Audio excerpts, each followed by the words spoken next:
안녕하세요. 제 엄마예요. 오늘 소개해드릴 책은 다독다독 과학 전집입니다. 제 지난 영상에도 한번 등장을 했었는데 9월달 지호를 위해 구매했던 물품들에 다독다독 과학이 들어있었어요.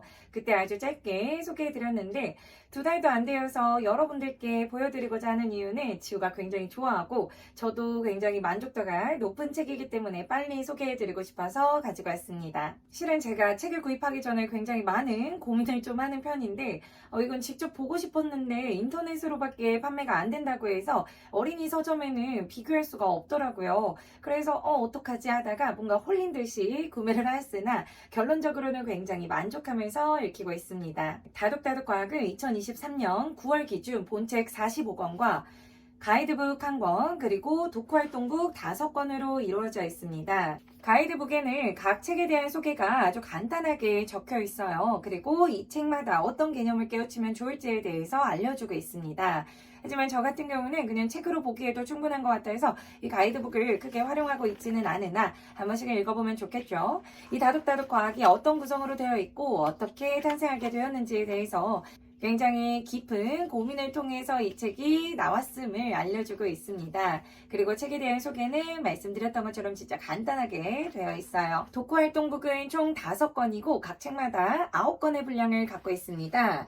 한 책마다 2페이지씩 독후활동지가 들어있고 굉장히 다양하게 구성이 되어 있더라고요. 지호에게는 아직 제공하지 않았지만 추후에 제공하여서 책의 내용을 조금 더 심화해서 알아보는 방법으로 사용할 것 같습니다. 자, 그렇다면 본책을 한번 살펴보도록 하겠습니다. 과학책인 만큼 주제가 굉장히 중요하겠죠. 총 5개의 주제로 나뉘어져 있고요.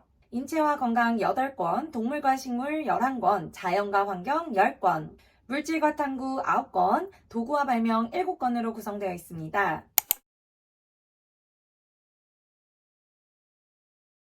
그 중에 한 권을 가지고 와볼게요. 먹고 말 거야 베이컨 수프, 지우가 굉장히 좋아하는 책 중에 하나입니다.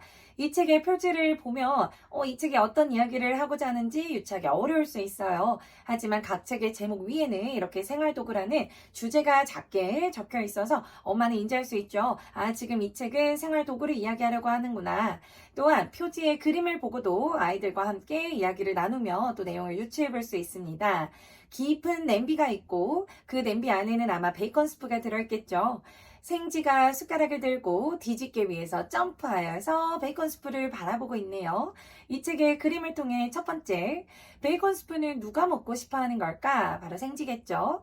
생쥐가 이 깊은 냄비 속에 있는 베이컨 스프를 먹기 위해 어떻게 하고 있니? 또 두 번째 질문이 되겠죠. 또 세 번째, 우리는 베이컨 스프를 먹기 위해 어떻게 하면 좋을까? 아이들과 함께 이야기 나누며 시작해 볼 수 있습니다. 책을 펼쳐보면 본격적인 상상력 자극 과학 이야기가 시작됩니다. 과학 이야기지만 어렵지 않아요. 모든 책이 아이들 수준에 맞게 즐거운 이야기들로 가득 차 있습니다. 단순히 개념만을 전달하는 것이 아니라 이야기의 흐름을 통해 아이들이 스스로 생각하는 힘을 기를 수 있어 좋은 것 같아요. 책을 좀 간단히 읽어드리도록 하겠습니다. 디디 도도 다다는 주방 어딘가에 살아요. 아무도 없을 때 몰래 나와서 맛있는 걸 먹고 느긋하게 낮잠 자는 걸 좋아해요. 그때 킁킁킁 무슨 냄새가 나죠. 이거 무슨 냄새지? 베이컨 스프가 틀림없어.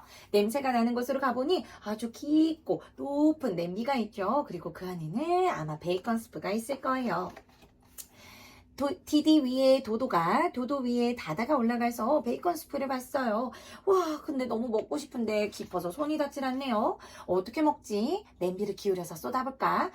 아니면 풍덩 들어가서 먹어보는 건 어때? 하지만 모두 좋은 방법이 아닌 것 같아요. 이때 호기심 자글 질문이 나오죠. 깊은 냄비에 담긴 수프를 어떻게 풀 수 있을까요? 엄마들이 그냥 처음부터 끝까지 책을 쭈르륵 읽는 게 아니라 이렇게 중간중간 있는 질문을 통해 아이들과 함께 상호작용해 볼 수 있습니다. 이 책을 처음 읽었을 33개월 무렵에 지우는 국자로 퍼서 먹으면 되지 라고 대답을 했었어요. 자, 생쥐들은 이제 도구를 사용하려고 해요. 바로 국자를 가지고 오죠. 그리고 그릇을 가지고 옵니다. 큰 그릇, 오목한 그릇, 모든 그릇을 가지고 와서 국자로 한 스푼씩 퍼서 먹을 거예요. 냠냠 쩝쩝 맛있는 베이컨 스프였습니다. 과학 이야기가 끝나고 난 뒤에는 호기심 가득 과학 원리가 나와요. 생활도구라는 주제에 맞게 다양한 생활도구들이 있고 이 이야기를 단순히 또 개념만 전달하는 게 아니라 국자가 직접 우리에게 말하듯이 알려주고 있습니다. 다양한 생활도구들과 그에 맞는 역할들을 설명해주고 있어요. 국자가 말하듯이 이야기를 해주다 보니 어린 친구들이 이해하는 데에도 거부감이 없어 좋았습니다. 이후에는 교과 속 과학 계치기 1, 2가 등장을 해요. 과학 원리와 지식을 좀 더 확장시키고 심화시킨 단계라고 보시면 됩니다. 좀 더 심화해서 아이들과 함께 새로운 지식을 알아볼 수도 있고 기존의 지식들을 다지는 역할을 할 수도 있습니다. 하지만 이 부분들은 아직 지우에게는 어려울 듯해서 저는 대체적으로 건너뛰고 있습니다. 또 다른 책을 한번 살펴볼게요. 방금 전에 생활도구처럼 우리가 주변에서 많이 본 것들을 35개월인 지우에게도 굉장히 쉽게 접근할 수 있습니다. 하지만 이렇게 어려운 과학 원리를 전달해주는 책들도 물론 있습니다. 물질과 탐구 영역의 자석매는 척, 오늘도 척입니다. 자석에 대해 알려주는 책이에요. 마찬가지로 아주 재미있는 이야기로 시작이 되고 있습니다. 빰빠라밤, 나는 열뜰의 자석맨, 친구들을 지켜주지. 그때 볼풀장에 빠져있던 클립 오형제가 도와달라고 하네. 내가 날아가서 구해줄게. 척 붙여주죠. 자, 이번에는 고양이가 앞정통을 넘어뜨렸어. 다칠 수도 있겠는걸. 내가 가서 앞정들을 타다다닥 달라붙게 해줘야지. 끊어진 기찻길도 붙여주고 철가루도 붙여주고 가위도 도와주고 털실 사이에 있던 바늘도 구해주었어. 그런데 그때 고민형이 도와주세요 자석맨 하고 있네. 날아가서 붙이려고 했더니 오잉? 고민형은 붙지 않아. 이때 첫 번째 호기심 자극 질문이 나옵니다. 고민형은 왜 자석맨에게 붙지 않았을까? 왜 붙지 않았을까? 자, 그러자 친구들이 모두 도와주기로 했어요. 모두 이어서 이렇게 고민형을 구해주기로 했습니다. 이때 또 두 번째 호기심 자극 질문이 등장합니다. 어떻게 클릭끼리 붙은 걸까요? 이 내용을 어른들은 보면 당연히 알 수 있죠. 자석은 철끼리 붙는 거니까 당연히 고민형은 붙을 수 없지. 그리고 이 클립들도 당연히 서로 붙어낼 수 있어. 자석의 성질과 원리를 정확하게 알고 있기 때문에 너무나 자연스럽게 받아지는 부분을 30개월 무렵인 친구들에게 이야기를 해준다는 건 굉장히 어려운 일이더라고요. 우선 한번 더 살펴볼게요. 쭉쭉 이야기가 울트라 자석맨의 이야기가 끝나고 나서 호기심 가득 과학 원리도 등장을 합니다. 자석맨이 다시 나와서 이야기를 해줘요. 그런데 N극과 S극이 등장합니다. 아직 우리 애들은 좀 이해하기 어려운 부분이 될 수 있어요. 물론 큰 영화들에게는 굉장히 좋은 과학 원리가 되겠죠. 이게 어렵다 보니 뒷내용은 과감하게 빼주었습니다. 그리고 짜잔, 다이소에서 직접 자석을 가지고 왔어요. 자석맨에 등장하는 자석과 똑같은 모양을 가지고 왔습니다. 그리고 클립도 가지고 왔어요. 이 자석을 통해 클립이 붙는지를 직접 눈으로 볼 수 있겠죠. 또한 고민형 대신 집안에 있는 인형을 가지고 와서 자석이 붙는지 안 붙는지를 눈으로 볼 수 있습니다. 이 책을 통해 자석의 정확한 원리를 이해하고자 이 책을 읽어주는 건 아직은 아니에요. 하지만 자석이란 물질이 어떤 물건을 붙게 해주고 또 어떤 물건은 붙지 않게 해준다는 걸 어렴풋이 이해할 수 있습니다. 또한 과학책인 만큼 눈으로 직접 확인해 볼 수 있는 내용들도 많이 있어요. 그래서 지효 수준에 맞게 흐름을 적당히 끊어내면서 자석에 대해서 관심을 갖고 호기심을 가져볼 수 있는 기회를 마련하였습니다. 이 밖에도 아직 지우가 이해하기에는 조금 어려운 부분들도 물론 있어요.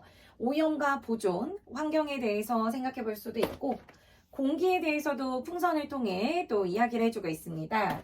공생과 기생을 통해 친구 관계지만 또 도움을 주는 동물들 간의 관계가 있다는 것을 알 수 있었어요. 이 밖에도 굉장히 다양한 주제가 담겨져 있어서 일상 영역에 대한 관심뿐만이 아니라 좀 더 다양한 영역으로의 관심과 호기심을 확장시킬 수 있어 좋았습니다. 혹시나 과학책을 고민 중이시라면 이 영상이 조금이라도 도움이 되었기를 바랍니다. 그럼 오늘은 여기까지만 할게요. 오늘도 시청해주셔서 감사합니다. 안녕.